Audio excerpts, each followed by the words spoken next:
Tout ça, c'est l'effet.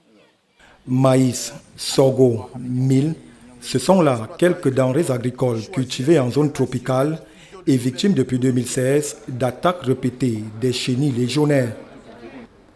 Un fléau à l'origine de la rencontre continentale réunissant à Yaoundé les nombreux experts venus à la fois de l'Afrique occidentale et centrale dans le cadre d'un partenariat visant à tordre le cou à ce marasme agricole causé par ces insectes.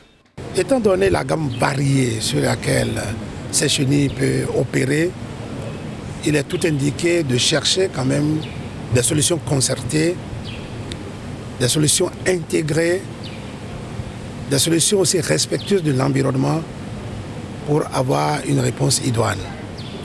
Une dynamique concertée qui va en droite ligne avec les 5 objectifs de la décennie effectuée par la Banque africaine de développement, principal partenaire financier de cette initiative, mise en œuvre en vue de contribuer à suffisance à la réduction de l'impact causé sur les 300 millions d'hommes et femmes de ce continent en proie à l'insécurité alimentaire. Nous avons la connaissance, la technologie et on ne peut pas faire l'économie de ne pas catalyser tous ces efforts pour faire face à ce fléau qui a des effets dévastateurs et c'est pour créer une agriculture résiliente.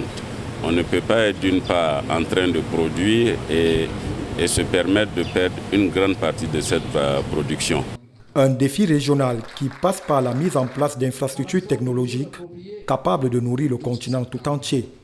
C'est une question de mobiliser les technologies pour la transformation de l'agriculture africaine, la faire passer d'une agriculture de subsistance à une agriculture moderne, commerciable et durable.